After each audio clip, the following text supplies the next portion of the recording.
the Dogra Maharaja started and expanded the state into what you see here on the map. That's Gilgit-Baltistan. And of course, the red portion is, it's towards China. So different ethnicities live in this state. Not everybody from Jammu and Kashmir is an ethnic Kashmiri.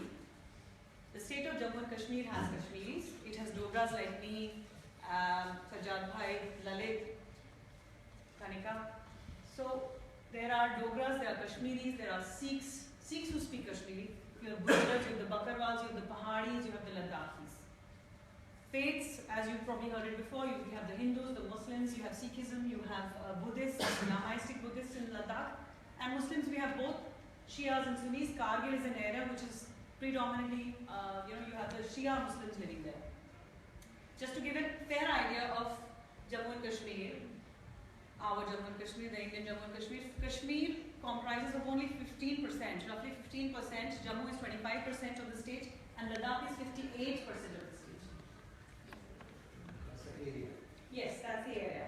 Now this is the current status. The yellow bit is actually what is ours and where we live, where I live, where so many of my other friends live. The green area is the Pakistan occupied. I don't like the map because I prefer to call it POJK instead of POK because it's confusing geographies. Pakistan occupied Jammu Kashmir. Why I say that I insist on it being called POJK instead of POK is the Jammu region which has been, a majority of the Jammu region which has been occupied by Pakistan illegally and not Kashmir. It's only Muzaffarabad, probably just a little bit of area, Neelam Valley, which has been occupied by Pakistan. The rest of it is the Jammu region, which is with Pakistan. Then you have the Chinese occupied Kashmir. To give you an idea, China occupied Jammu and Kashmir, then of course Pakistan very kindly gifted away the property it had illegally taken to China. So we are left with the actual area, as you can see here. We have only this, the part in yellow is what is with us today. And of course, the geostrategic importance is really high because it's probably the only state, and it is the only Indian state which touches, its borders touch 3 countries: Russia, Pakistan, and China. To give you a quick idea of the governance, I think somebody else will be talking about Article 317 detail. Interestingly, it has 111 seats, out of which 24 are still reserved for Pakistan-occupied Jammu and Kashmir. Nobody contests those seats. Those seats go uncontested because we are, we live in the hope that we will get back our territory which has been illegally taken over by Pakistan. It's got a special autonomy status under Article 370. So, somebody said that it already has a lot of rights and freedoms which none of the other states or very few other states enjoy because of Article 370. And I've mentioned here that in 2014 elections, the voter turnout was 65%, which was the highest in the history of the state. So there is democracy in Jammu and Kashmir, and this was a very high voter turnout. Probably the highest in the country as well. Yes, probably the highest in the country as well. Coming to Jammu and Kashmir, as I said, Urmiji's testimonial was probably, it really touched me a lot because my state, I'm a Dogra, I have Dogra blood running in my veins. I see the entire state as mine. Kashmir is mine, Ladakh is mine, Jammu is mine, so is Gilgit and Baltistan. Because it was my men who gave their blood and sweat. They fought unparalleled military campaigns and made and created the state as you see it. So it pains me. A Kashmiri Pandit's suffering pains me as much as a Shia Muslim suffering in Kargil or a Gujar's suffering in the Jammu region. It is a state which has been in constant conflict, unfortunately. Terrorism, ceasefire violations, infiltrations. This is the norm of the day for people in Jammu and Kashmir. I start with 1947. You've been hearing about how, my grandfather saw the first exodus in 47. We all saw horrible things, including people living in POJK. Jammu and Kashmir was attacked in 1947. I have a picture of the tribal raiders who were very well aided and supported by the Pakistani forces.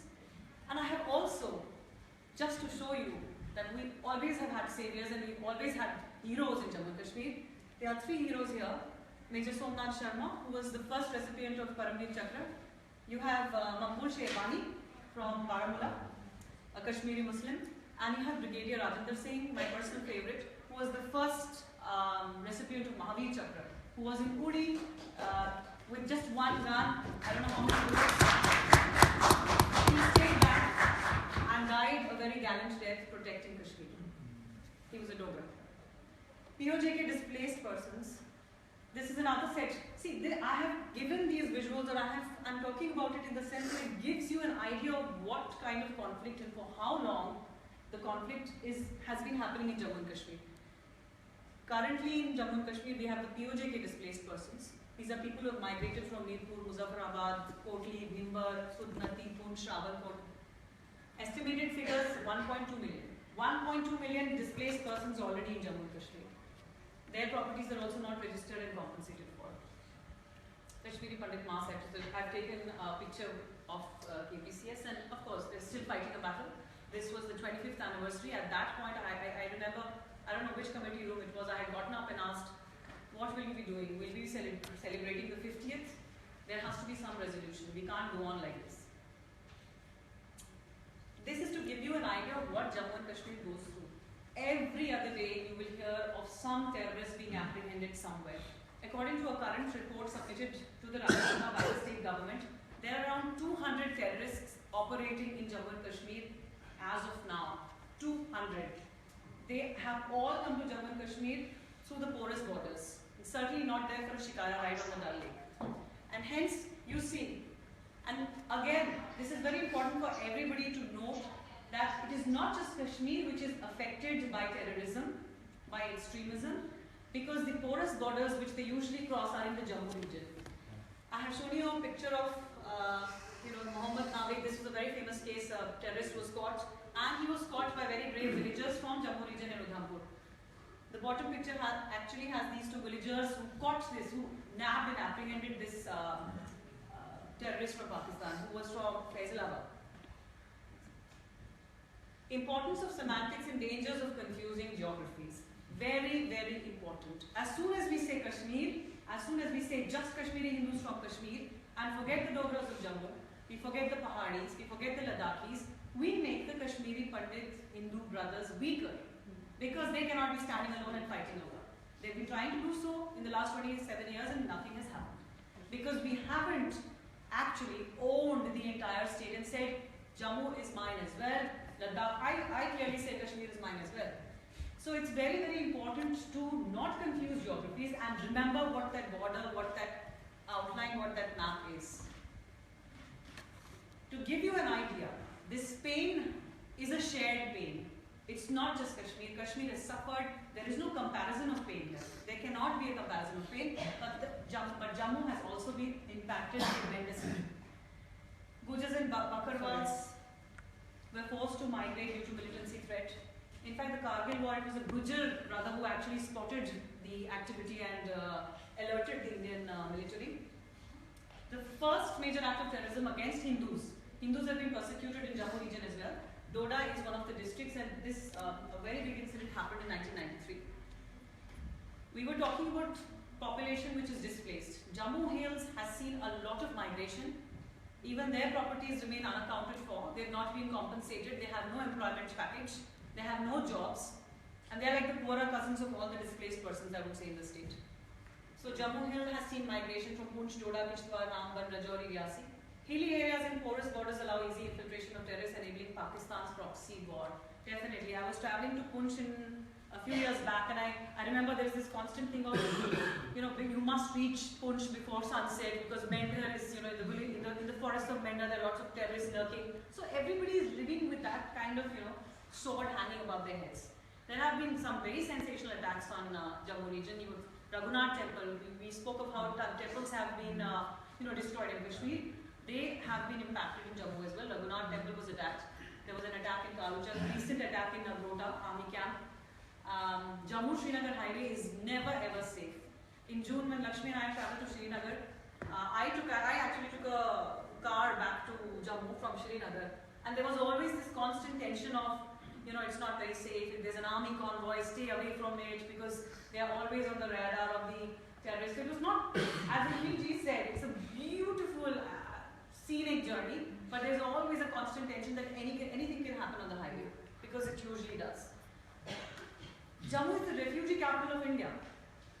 60% of the state's population lives in Jammu. Can you imagine the stress Jammu suffers from? 60%.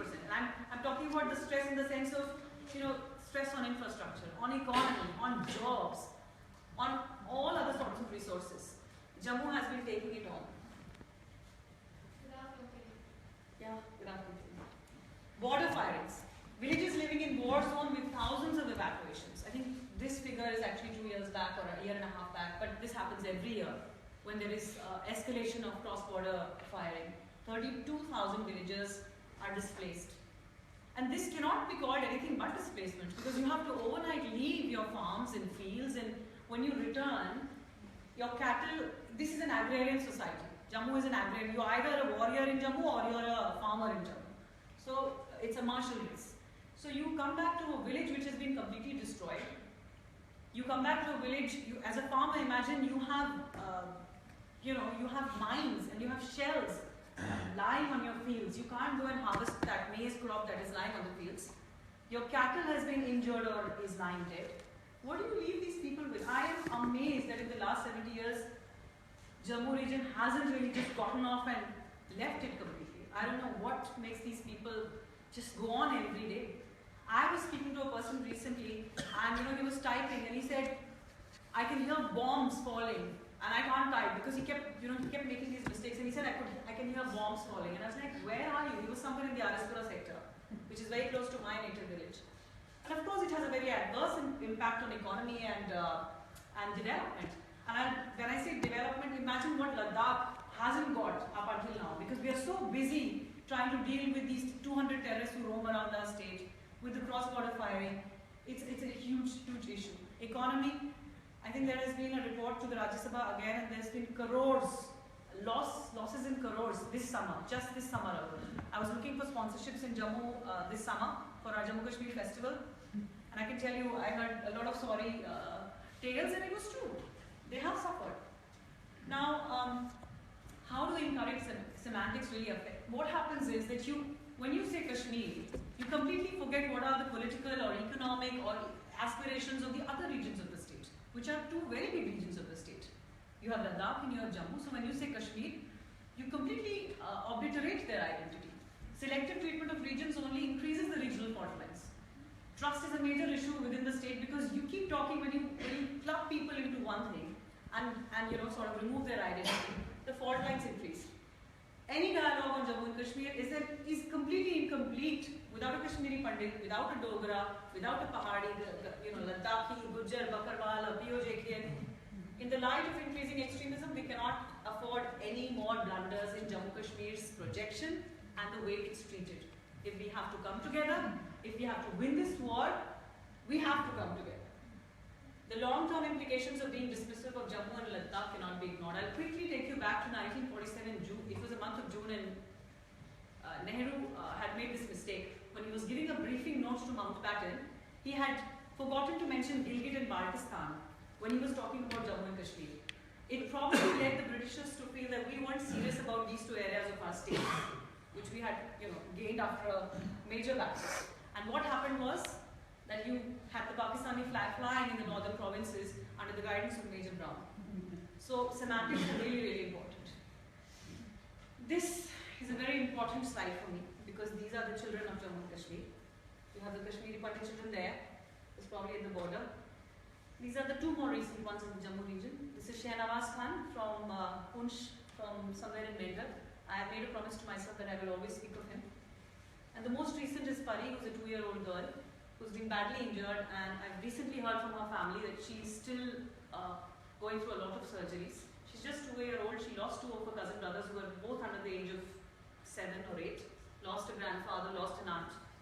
And this was on the day of Raksha Bandhan, which is a very important Hindu festival. And they were all celebrating when a bomb, a shell, 88mm, just fell. And she's still fighting for her life. So this is my last bit. It says that if history repeats itself and the unexpected always happens, how incapable must man be of learning from experience? I've taken George Bernard Shaw's lines here. And this is just a reminder to ourselves that we have to change the way we've been working for it. We have to come together as a state subject of Jammu and Kashmir, as an Indian, I feel that if we are alone, if we do not speak for everybody in the state, we are weak. We can continue fighting and we can continue marking this day. When we come together, that's when change begins to happen.